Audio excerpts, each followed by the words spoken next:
These notions of balance between stimulation and rest, between acidity and alkalinity, between production of acids and supply of minerals is essential for your performance right now and for your performance in the long run. Hi guys, welcome to Regenesis. As we like to say, we aim to give you another perspective on health topics so that you can make your own choices knowingly.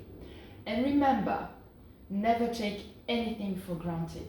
Question whatever you're told and choose what feels right for yourself. Many of you regularly exercise, be it running, swimming, surfing, lifting weights, doing yoga, hiking, etc. And I guess when you regularly practice, you want to get the best out of your practice, not only in terms of performance, but also in terms of benefits for your body. The problem is, it's not easy to know what the suitable food diet for that is.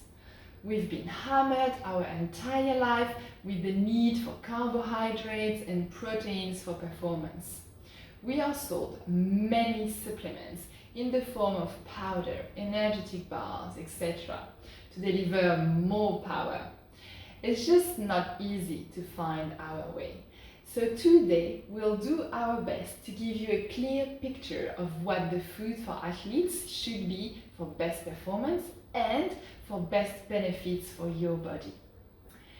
Before going any further, if you are not a member of our community yet and you want to get an awesome complimentary Living Foods ebook to give you a nudge in your sports practice, then visit our website www.re-genesis.co.za.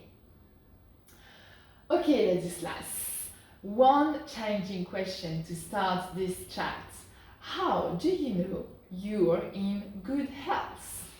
Well, in modern science, health is based on the fact that you're displaying symptoms or not.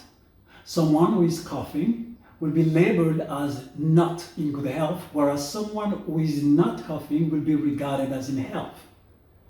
Let me take you an example. For those of you who smoke, the chances are that the first time you smoke, you started coughing. And after 2 weeks and a lot of smoking, there were no symptoms anymore, no coughing at all. Your body wasn't reacting against this aggression anymore. But does it mean you were in a better health than 2 weeks before when you had your first cigarette?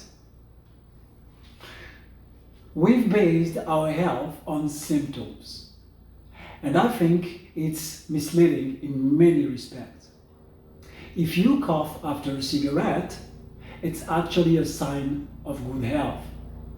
Whereas when you don't cough anymore, it's a sign that you're starting to accumulate all the toxic products contained in the smoke and you forced your body to get used to it. So, to determine your state of health, there are much thinner criteria. Sports-wise, there are two notions that I would like to bring forward today. The nervous strength of an individual and the mineral capital of that individual. Let's start with the mineral capital. Yes, mineral capital, because any effort generates acidity. Any cell working in the body generates acidity, right? Yeah. For instance, when you tense a muscle, you generate lactic acid. When you think, your neurons produce phosphoric acid. And when you breathe, you produce carbonic acid. All of this is normal. The simple fact of living means consuming food and producing acidity. That acidity shouldn't build up in a body though. Otherwise, its impact would be destructive. That's why acidity is naturally eliminated by the body, as long as its quantity remains proportional to our body capability to clear it. Yep, when you produce a long-term effort, or an intense effort, there's a huge production of acidity. Subsequently to that effort, if there is enough time devoted to the flushing of that acidity, then it's fine. There is a balance. And if not, then there is an accumulation of acidity. Acidity can strongly be neutralized with what is called micronutrients, vitamins, minerals, provitamins, antioxidants. These nutrients are the only ones able to thwart the acidity that exercising produces. They are particularly contained in, guess what? Fruits and vegetables. When you produce a lot of acidity, you have the ability to eliminate some of it.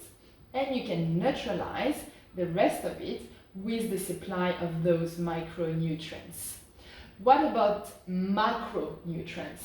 The problem when we talk about food is that we essentially talk about macronutrients, fat, carbohydrates, and proteins. We are told to eat X amount of proteins, of carbohydrates, etc. But micronutrients, vitamins, provitamins, minerals, antioxidants, are totally forgotten. And these micronutrients are at least as essential as the macronutrients, aren't they? Precisely. Macronutrients are essential to produce effort because if you don't have enough sugar and fat, you won't function properly.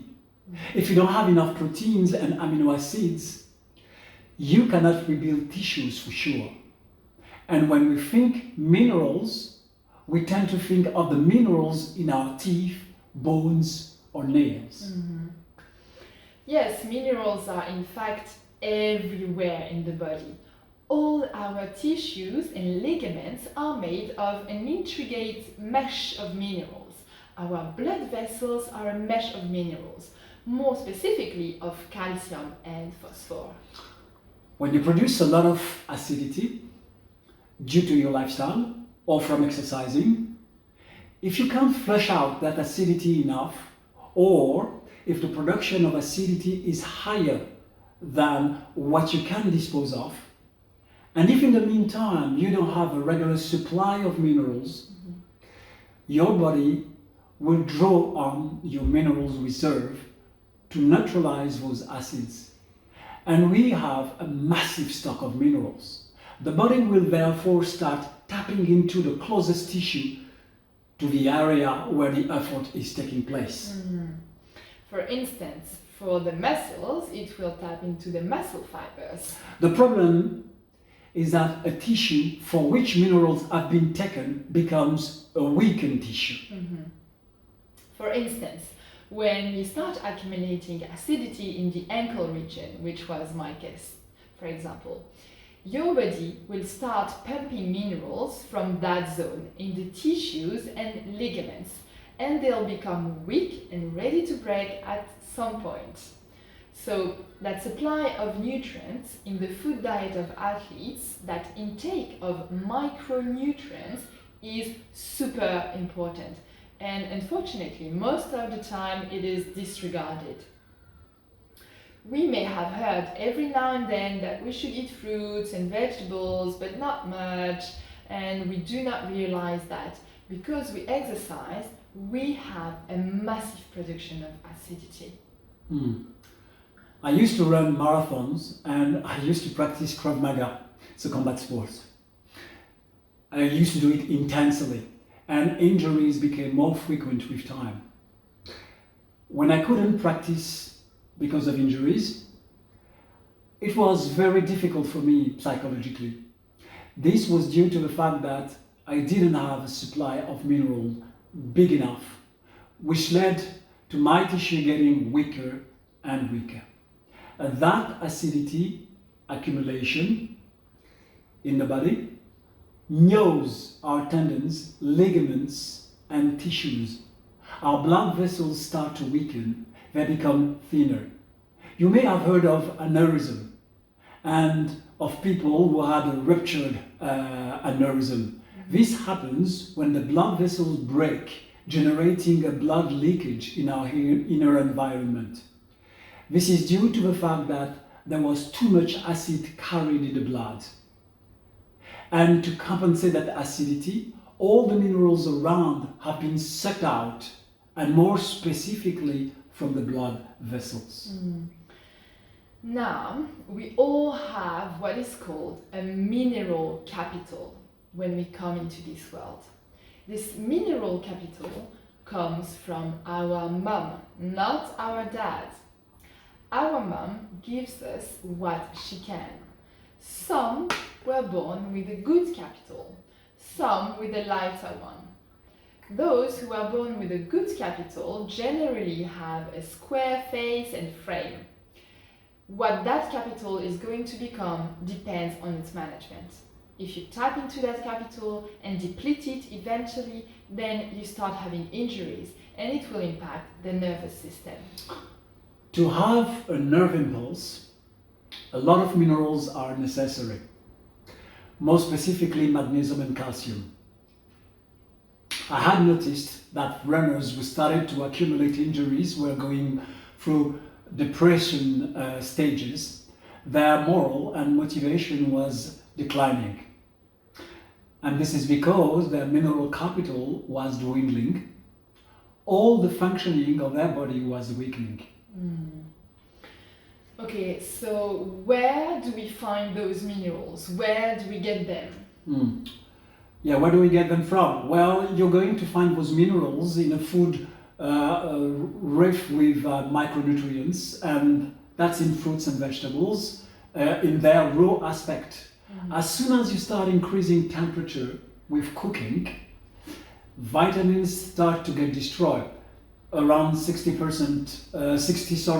degrees for vitamin C. For instance, vitamin A and D around 110 and 120. That what's left of vitamins B and E is totally gone. The minerals are still in there, though, but there is a major difference. When the temperature increases, the heat generates a molecular agitation that gets the mineral to partially lose their electric charge. And that electric charge is actually what allows the body to use them. So there are still minerals in cooked foods, but the ability of the body to use them greatly decreases. In technical terms, they are precipitated. And so those minerals are going to start stacking up, which would lead to for some people to grow calcifications. For instance, you may have been advised to drink milk for its calcium. One of the many problems with milk is that it's been sterilized, pasteurized, which means there has been a temperature increase. If you look at figures and stats, you realize that North European populations are the biggest consumers of dairy. They are also the ones who suffer the most from osteoporosis and calcification. The calcium from dairy clearly doesn't fulfill their calcium needs, otherwise they wouldn't have osteoporosis, right? In the meantime, that calcium from dairy that is no longer usable for the body, it is no longer usable for the body because it's been heated. It is going to stack up in the body. Some of it will be flushed, some of it will stack up, leading to calcification. So the source of minerals and micronutrients, which is the most available for humans, is fruits and raw vegetables. It doesn't mean that it's the only thing you should eat, but that supply is highly essential. If you have a supply of fruits or vegetables daily, I'm obviously talking of fruits and vegetables with mineral content. If your fruits and veggies have grown up on a poor and undernourished soil, their content in nutrients will be at the image of that soil.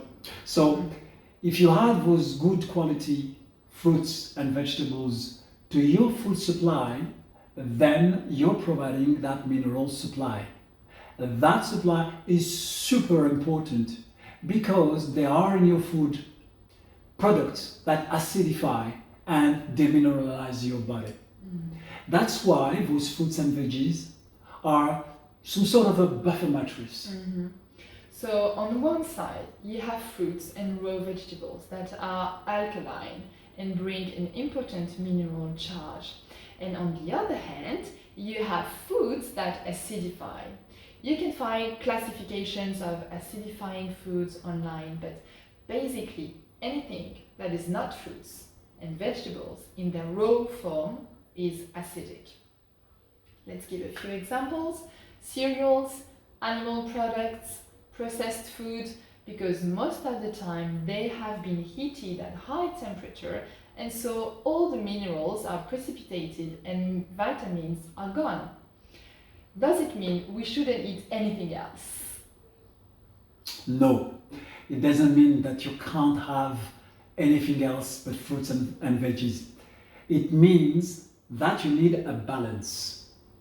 You need enough fruits and vegetables, which will bring enough quantities of minerals. The thing is, when you exercise, you burn a lot. And as soon as you burn a lot, you eat a lot. Someone like Lance Armstrong needed 13,000 calories during the Tour de France. Michael Phelps, 8,000 calories. That is 4 to 6 times the average person calorie intake per day. Wow. The question is, are they bringing those 13,000 calories through acidic foods? Because if it is the case, even though they burn those calories, acidification will be 4 to 6 times higher than an average person who burns around 4,000 calories a day. The more you eat and burn food, the more, if you eat acidic food, the risk of acidifying your body. In addition, given the fact that you will produce huge amount of acidity due to intense effort, then it's easy to understand that the imbalance will probably be massive. A training partner used to tell me, do you know what a good runner is? It's a runner that could still run after their 40s. And this because there are so many top athletes who are totally worn out after the age of 40 or 45 in terms of joints, tendons and ligaments, etc. They were probably born with a great mineral capital and a great nervous capital, and they were performing fantastically well, but they were not told that they were overspending without any windfall, any deposit on their account. They were just emptying their account, and at some point they hit the wall. It takes them a lot of time to get back to balance. So it is important to start preserving that mineral capital early when your account is still loaded with minerals. It's when you should carry on paying into your account. There is another parameter you wanted to insist on, and that's the nervous resources. What is it exactly? Well, when we talk about the nervous system, we talk about the sympathetic nervous system and the parasympathetic nervous system. The sympathetic nervous system is the one that allows you to adapt, to strongly react. Say you're driving and suddenly a car cuts you off. You slam the brakes and you blow the horn. If you pay attention, you realize you have an increase in your heartbeat. That increase is due to the production of adrenaline that speeds up the heartbeat and the blood flow. That's the sympathetic nervous system. It allows us to adapt, to make a continuous effort to fight, so to speak. When you are under attack, you have three options. You fight, you run, or you freeze. There are three different reactions of the sympathetic nervous system. The parasympathetic nervous system works the other way around. It is activated during moments of relaxation. The two systems have to remain in balance. It means that for a certain period of activation of the sympathetic nervous system, we should also have a time of activation of the parasympathetic nervous system. This is because the sympathetic nervous system allows intense efforts, but during that time, digestion power is limited, assimilation is limited, stool movement is slowed, the repairing of wounds is slowed. And it totally makes sense because in an emergency, the priority is to save your skin.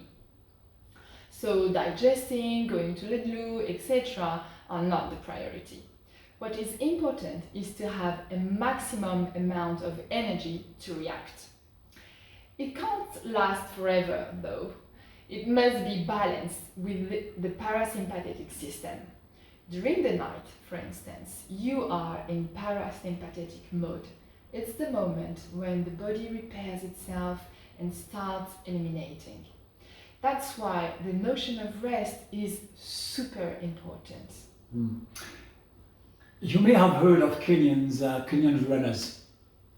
Before Olympic Games, they spent 18 hours per day lying. Do you want to know why? It's because during those 18 hours, their sympathetic nervous system is totally at rest. They accumulate reparation from the parasympathetic nervous system. They are sort of making a bank deposit of rest so that they can sustain during a short period of time a massive discharge of energy and a huge production of acidity during the race. Not to mention that they train in altitude to increase their red blood cells, and their diet is 100% made of vegetables and fruits.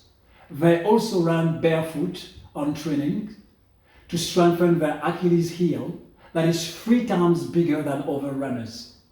But I just wanted to insist on those 18 hours lying in bed. And that's very smart. I didn't know any of these in my 30s. For me, resting had always been some sort of a punishment. I remember that I used to carry on training until the last few days before a race, when I used to race. And I didn't understand that I was exhausting my mineral capital and exhausting my body. And as a result, on the D-Day, I had less energy. These notions of balance between stimulation and rest, between acidity and alkalinity, between production of acids and supply of minerals is essential for your performance right now and for your performance in the long run. When I was 20, long time ago, I was not interested to hear about when I would be in my 40s or 50s. I've reached that age bracket, and I wish I had been explained all of this much earlier on. Personally, I was born with a great mineral capital. Between the age of 18 and 35, I was an all-around top athlete, always in the top tier of the sporting events I was competing. During that time, I burned the bank. I spoke my mineral capital, I burned it. Between 30 and 40, it was over. I started to enter the painful cycle of injuries, of inexplicable and unexpected pain, and my sports performance dramatically dwindled. I only started replenishing my capital in my mid-40s, and I know that a lot of it is lost. I will never approach that sort of performance again. It's a shame, but it's the way it is. I still exercise with a lot of pleasure though, but I wanted to share this message with you. It's not difficult. It's not about revolutionizing everything, but you need to know that when there is a massive discharge of nervous energy, you must have some rest after that. Otherwise, you'll quickly reach the exhaustion of your nervous capital. Does it mean no energy left for exercising at all? Not only. The exhaustion of the nervous capital are also an impact on your cardiac system. There is no energy left to contract the heart and lift the ribcage up. In some extreme cases, you would need massive shots of minerals that only produce like marine plasma, also called Quinton water, can provide. You may have heard of the marine plasma.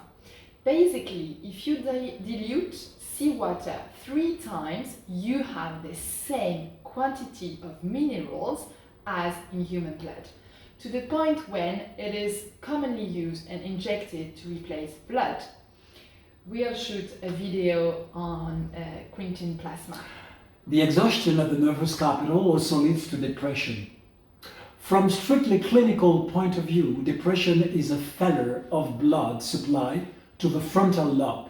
In other words, there is not enough blood reaching the brain, and therefore it doesn't work properly. When you suffer from exhaustion, because the brain is at the top of the body, it is the first region of the body to suffer from the lack of blood supply. When your heart doesn't work properly anymore, when the blood pressure drops, the first area impacted is the brain. So you have a mineral capital, and if you want to manage it well, it requires to incorporate a lot of fruits and raw vegetables in your diet. We got that. But why not take a blender and mix my veggies with some water? Because when you add up water to your juice, you're hydrating your body, yes, but for this water to stay in your body, it needs minerals, and more specifically sodium. The fact is, you're losing a lot of sodium due to intense exercising. When you have a cold pressed veggie juice, you are bringing in a lot of water because there is a lot of water in veggies, but also a lot of mineral salts that fend off acidity and allow for quicker recovery.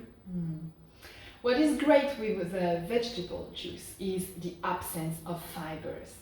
If you had to eat 10 carrots during your training, your performance wouldn't be great because your body would be busy digesting. Remember that up to 70% of your energy can be allocated to digestion, depending on your food content. Whereas with a veggie juice, you have no digestive effort to produce, and you also have a constant supply of minerals while you're producing a lot of acidity with your exercise. This allows no drop, no variation of performance during the competition. A friend of mine who runs long distance races, for instance, takes a mix of celery and orange juice. Celery is rich with minerals, and orange is fantastic for the sugars it provides when you have exhausted your glucose and glycogen reserve, which leads him to outstanding performances. So it's not about just snacking from time to time, but rather incorporating fruits and veggies as a fundamental pillar of your diet. Raw is best. You can easily start your meal with a big salad, always have fruits that are easy to eat with you, and by eating that you will little involve your digestive potential, and you will constantly garnish your mineral potential. And with regard to your nervous system, keep in mind that you cannot constantly pull the rope without a rest phase afterwards.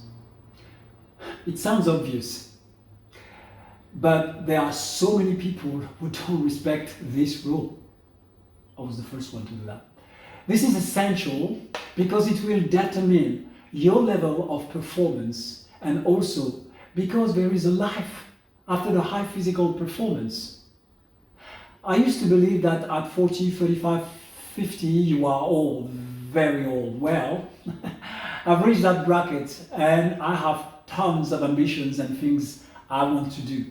So there is a life after, and to prepare it properly, you need to build and protect your health capital.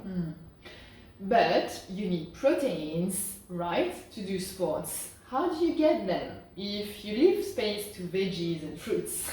Very interesting question. What are macronutrients, fat, carbohydrates, and proteins for? When you contract your muscle, if you measure the consumption of macronutrients, there is no protein consumption, zero, nothing. Proteins are involved in muscle building. When you exercise and then you have muscle pain, there has been some little muscle tears, that's when you need proteins. You need proteins for the recovery phase. During the effort phase, what your body consumes, burns, is sugars, and it's pointless to bring proteins. So bringing proteins during recovery, that's appropriate, not before. When I talk about increasing your fruits and veggies intake, I'm not saying you should exclude everything else, but this is a massive plus. And where should we get our proteins from? Animal or plant-based proteins? Well, regarding proteins per se, there is absolutely no difference between a protein that comes from a lump of meat and the one that comes from lettuce, for instance. Our body breaks down the proteins into amino acids in order for our system to process it. And an amino acid is an amino acid, be it from an animal or from a plant. There is no difference. The difference comes from the concentration. So you will be surprised if you think that meat has the most protein content. Take a beef steak, for instance. You have 17 grams of proteins for 100 grams. Take spinach. You have 34 grams of proteins for 100 grams. Brewer's yeast is not far from that. Take spirulina, which is the most loaded product in the world in terms of proteins. You have 60 grams for 100 grams. Plant-based proteins are often more assimilable by the body. When we think meat, we often think proteins. In reality, a piece of meat is much more than just proteins. It's fat acids and it's also hormones. When you have a vegan and a vegetarian diet, it's quite easy to reach your protein needs. Personally, we don't eat meat because it's very acidic. And when you know that exercising is already very acidic, then you just reach staggering amounts of acidity. Now, in terms of our human body, we could easily have a little consumption of animal products. Not meat twice a day, that's crazy. Many top athletes only have a 100% plant-based diet and they perform fantastically well. But you could definitely have up to 20% of your food intake non-plant-based. Your body can take that. Provided that you cleanse acidity. Some people eat a lot of meat and they still perform well, but sooner or later they will check out. Understand there are two notions here. There is the buffer system consisting in the neutralization of acids through minerals, and there is the personal capability to clear acids. You remember my car metaphor? Some people have a 4x4 and their body can afford to eat acidic products to some extent without paying much the price. Others, like me, have a very simple car and won't have much capability to clean those acids. That's why people are more or less sensitive to the accumulation of acids. Generally, if you are an athlete, you have a good acid cleansing potential. You have a good physiological base. But as an athlete, how to quantify the resting period to reach the balance you were talking about? That's not easy. Remember, at the beginning we said that symptom is not a good indicator of our state of health. It is very difficult to know the mineral level of an individual. Same for nervous energy. I have my own tips for that. If you want to know if someone has a good nervous capital, for instance, have a look at their ability to adapt. If for some reason things change around them, if they run amok, when things don't go according to plan, if there is a setback, a hiccup, and they are all over the place, If when there is a bit of pressure, they hit the roof, they become nervous, that's a massive sign of overtraining. They need to slow down and take a break. Regarding the mineral capital, that's easier. If you have an injury after another, such as a muscle strain, tendinitis, muscle tear, or if you have little muscle pain and recovery decreases, that means you're tapping into your mineral reserve and that it's time to replenish your reserve. Okay, so if you are in a very intense training period, you recommend to drink, in addition to what you usually have, 1 to 2 liters of veggie juice. And take with you, for instance, a bunch of bananas that you will eat while training, so that you can maintain your mineral capital even during heavy training. But for the nervous capital, there's no contest. You will need rest at some point. And when you talk about veggie juice, is it only veggies or fruits and veggies? And is it green juice or root juice? Juices are interesting essentially for vegetables. Fruits generally have little fibers, so they are easily digested, and in the following 15 to 20 minutes they become available as nutrients for the body. Vegetables require a more important digestive work due to their fibers. Yes, juices allow to split the nutrients content from the fibers. And the great thing is that in a liter or more, you're going to have a huge quantity of vegetables, and that's a lot of minerals you're bringing in to thwart acidity, and that's really fantastic. Do they really need to bring their juice bottle to training? Why not? There are more and more athletes who are adopting juices. That is important, I think. What is important, I think, is not to enter into a religion approach in which you throw everything away and start only eating fruits and vegetables. That's what we do, and that's absolutely fantastic. But our approach is rather to tell you, add this in addition to your food, because it will be a fantastic factor of recovery. Try during your trainings for 1 month or 2 to add some fruits and vegetables. You're not taking any risk in adding 1 liter of carrot juice to your training. But in terms of recovery, of nervous tonicity, and in terms of capacity to sustain an intense effort, you will see a great difference, and you will want to keep it. And you may even want to go further. Understand that we've just explained on acidity and alkalinity, is not a personal opinion. It is the way it works in the body. When we say that if you increase your intake of fruits and veggies, you will increase your performance, this is not a gamble. It's obvious, as our body works that way. Now, I think you have a little story for us. Yes. A friend of mine I used to run with used to do a pasta party with a lot of carbohydrates the day before a race. The idea was to digest the entire night and have a lot of energy on the day of the race. One day he decided, out of curiosity, to fast the morning just before the race. And he incredibly performed at the marathon.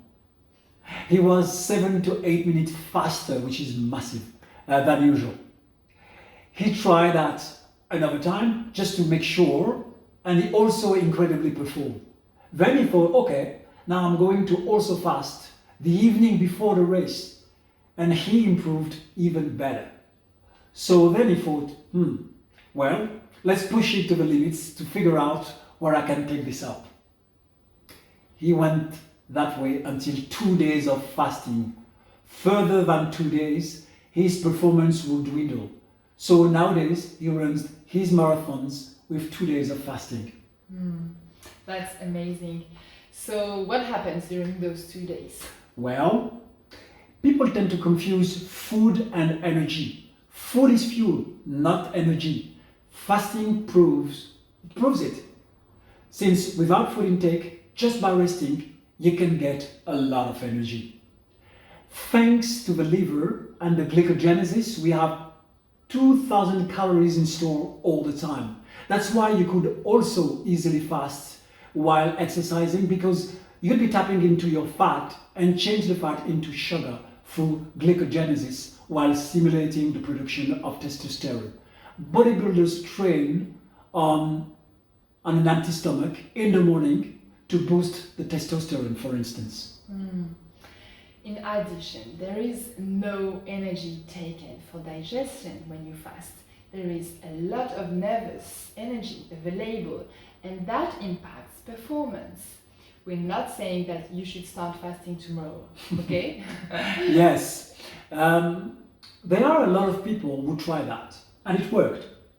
But I think you should try that way before the day of the competition, especially if you have never fasted before. Well, this may be suitable for long distance training, but not for explosive sports which require intense energy. What do you say? Well, if you're doing an intense activity and you're digesting at the same time, you'll have less energy available. You may not want to fast, but there are different gradations. For instance, you can replace your cereals and milk with fruits. You're not fasting, but your digestion work is much slower, and therefore you will have more available energy. But you don't have to do it progressively, because suddenly moving to another diet can be disturbing and you may experience a brutal drop of your performance. Your body will just need some time to adjust. So if you suddenly shift to a total fruits and veggie diet, then you need to accept that your performance will dwindle for a season, maybe before it soars and you outperform like never before. I would recommend to progressively adapt, maybe on one season. You progressively adjust your food habits. You can start with a lighter meal than usual, before training, for instance. Then you decide to only eat fruits, for instance. After a while, you decide not to take anything and see how it goes. And if it doesn't work for you, don't do it. From what I've seen, it works fantastically well for most people. There may be a drawback with cold pressed juices, which is oxidation and the loss of vitamins if you keep your juice throughout the day. Well, yes, it's true, but you have ways to balance this problem. Fill your bottle to the brim so that you have little oxygen left, and put some lemon juice on top of it. It's an antioxidant and it will boost the preservation of your juice. You can also use an airtight container, which will allow you to keep your juice for a few days. Ideally, the best option is to drink it straight away when the juice has been extracted, but that's not always possible. And how often should you drink that juice? Well, every day is ideal. Have it before your meal, 20 to 30 minutes before is fine. It will make a difference for you as an athlete and for anybody else, as a matter of fact. It will also change a lot your mental state. We're not aware enough of the impact of our food diet on our mental state. It changes your mind, your nature. Totally. Do you want to add anything? No, nothing at all. Okay, let's wrap this up then. So, displaying a symptom may not be a sign of bad health at all. It may just be an illustration of the ability of your body to adapt or to fend off an intruder. The simple fact of living and breathing generates acidic waste. Therefore, exercising mechanically generates huge quantity of acid internal waste circulating in the body. Acidity does the same thing as any acid. It destroys, burns our cells and nervous endings, it generates pain, cramps, fatigue, headache, muscle soreness, etc. And it destroys the mineral capital. As athletes, you have to focus on your mineral and nervous capitals. To fend off acidity, your body uses your mineral supply. When there is a lack of mineral, in order to offset acidity, your body taps into your mineral reserve, bones, teeth, tissues and fibers in the area where acidity is produced. This greatly fragilizes the area. Mineral supply comes from fruits and raw vegetables. Anything else is acidic. Having vegetable juice and eating fruits is fantastic for minerals and energy. You also need to take care of your nervous system. It means maintaining the balance between effort and rest, between the sympathetic and the parasympathetic nervous system. Fasting before a competition is also a fantastic way to save up on energy while increasing your performance. You can head towards that direction by decreasing your food intake for easier digestion. If you've enjoyed this video, or if you know someone for whom the understanding of these points could help improve the content of their plate for a better health, share this video with them. And now, if you exercise, no matter your level, take action today. Decide to incorporate fruits and veggies as a large part of your food intake. Go to trainings with a bottle of homemade cold pressed juice, veggie juice. You will see the difference. And remember, you can follow the link to our website below this video to download our complimentary Living Foods ebook that will 100% contribute to maximize your nutrient intake before exercising. That way, you will also be the first ones to know when our health programs will be ready. Take good care of yourself. Bye bye guys, see you. Bye.